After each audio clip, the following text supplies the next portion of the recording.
પાઠ 1 ભારતમાં યુરોપિયન અને અંગ્રેજી શાસનની સ્થાપના.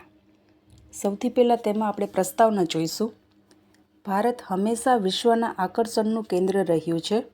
તેના કારણોમાં મુખ્યત્વે કારણ ભારતની આર્થિક સમૃદ્ધિ છે.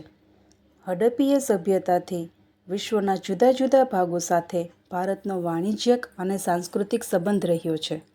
ઈસવીસનની 15મી સદીમાં યુરોપમાં નોંધપાત્ર સામાજિક અને ધાર્મિક પરિવર્તનો થયા, જેને આપણે નવજાગૃતિ તરીકે ઓળખીએ છીએ. ત્યાર પછી યુરોપિયન પ્રજા આપણા ભારતમાં આવી તો તેની આવા પાછળના શું કારણો હતા તે હવે જોઈશું આપણે. ભારતમાં યુરોપિયન પ્રજાઓના આગમન પાછળના કારણો.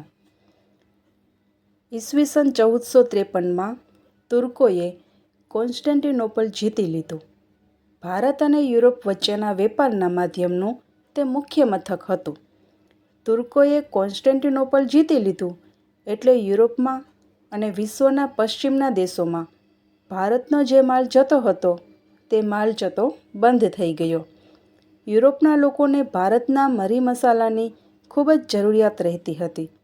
ભારતમાંથી સુતરાઉ કાપડ, રેશમી કાપડ, મરી મસાલા, તેજાના, ગળી, સુરોખાર, ઇમારતી લાકડા, અફીણ ખૂબ જ મોટા પ્રમાણમાં યુરોપમાં નિકાસ થતા.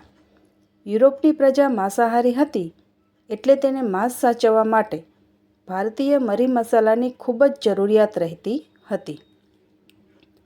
તે સિવાય સુતરાઉ કાપડ પણ એટલું જ જરૂરી હતું. તેથી યુરોપિયન પ્રજાને જમીન માર્ગે વેપાર બંધ થતાં તે લોકોએ જળમાર્ગ શોધીને ભારત સુધી પહોંચવાના પ્રયત્નો ચાલુ કર્યા. હવે આપણે એ જોઈશું કે જમીન માર્ગે એ લોકોને ભારત સુધી આવવાનો રસ્તો બંધ થઈ ગયો હતો તો જળ માર્ગે સૌથી પહેલાં કોને રસ્તો શોધ્યો? ભારતમાં યુરોપિયન પ્રજાનું આગમન.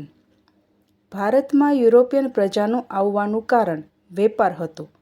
યુરોપના પોર્ટુગલ, સ્પેન, હોલેન્ડ જેવા રાષ્ટ્રોએ ભારત આવવાનો જળમાર્ગ શોધવા માટે ખૂબ જ મહેનત કરી, પરંતુ તેમને સફળતા મળી નહીં.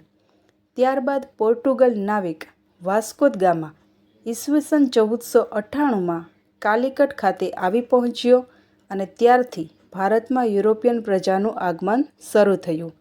તેણે પોર્ટુગલથી આફ્રિકા અને આફ્રિકાથી ભારત આવવાનો નવો જળમાર્ગ શોધી કાઢ્યો. જો તમને આ વિડીયો પસંદ આવ્યો હોય તો ચેનલને લાઇક અને સબસ્ક્રાઈબ કરો.